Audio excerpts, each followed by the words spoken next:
Halo Nurse Indonesia. Pada video kali ini kita akan membahas tentang mengenal alat untuk pembebasan jalan nafas atau airway.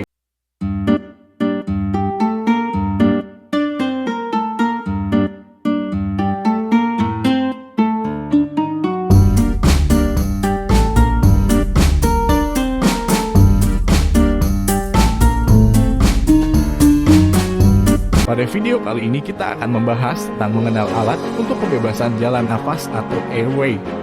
Animasi ini dibuat oleh Eri Anwar Ahmad Budi Sunario S-Kepnes MNSCIC. Apakah itu pembebasan jalan nafas? Tindakan yang dilakukan untuk membebaskan jalan nafas dengan tetap memperhatikan kontrol servikal atau tulang leher. Kematian karena hambatan jalan nafas dapat terjadi karena beberapa hal, yaitu sebagai berikut: kegagalan mengenal airway yang tersumbat, terlambat dalam menjaga jalan nafas, terlambat dalam memberikan bantuan ventilasi, adanya kesulitan teknis dalam menjaga potensi jalan nafas, serta aspirasi cairan gaster atau lambung. Sebelum kita membahas alat pembebasan jalan nafas, kita perlu mengenal anatomi jalan nafas atau airway. Adapun komponen jalan nafas atau airway dapat kita lihat di gambar berikut ini, yaitu dimulai dari hidung dan mulut, kemudian masuk ke faring meliputi nasofaring, orofaring, dan laryngofaring. Dari faring lalu menuju laring, setelah itu trakea, sampai ke bronkus paru-paru. Ada dua macam hambatan jalan nafas, yaitu sumbatan jalan nafas total dan sumbatan jalan nafas parsial. Ada beberapa tanda yang menunjukkan pasien mengalami obstruksi atau hambatan jalan nafas total, yaitu pasien tampak sulit bernafas, batuk yang tidak berbunyi atau silent cough, mengalami kebiruan atau cyanosis, tidak mampu berbicara, serta biasanya memegang daerah leher atau dikenal dengan universal choking sign. Ada beberapa tanda yang menunjukkan pasien mengalami obstruksi atau hambatan jalan nafas parsial, yaitu jika sumbatan berupa cairan akan terdengar bunyi gargling.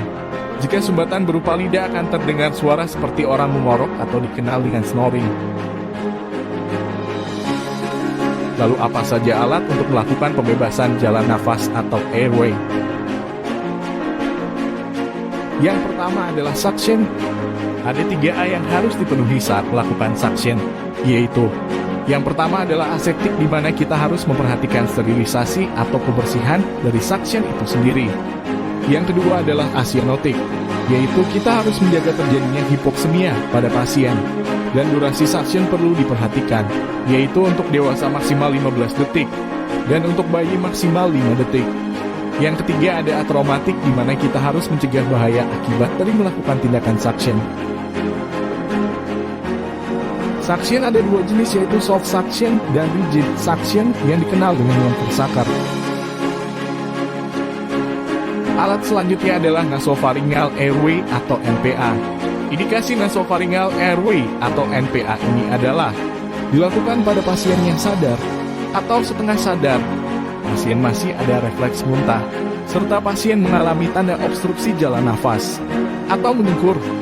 Untuk kontraindikasi nasopharyngeal airway atau NPA ini adalah adanya trauma pada wajah. Alat selanjutnya adalah oropharyngeal airway atau OPA. Untuk indikasi pemasangan OPA ini adalah pasien yang mengalami obstruksi jalan nafas dan dalam kondisi yang tidak sadar. Adapun kontraindikasi pemasangan OPA ini adalah pasien yang masih memiliki refleks muntah, lalu pasien yang sadar atau setengah sadar. Dan kontraindikasi relatif pemasangan OPA ini adalah pada pasien yang kemungkinan akan bangun dengan cepat. Alat selanjutnya adalah laryngeal mask airway atau LMA.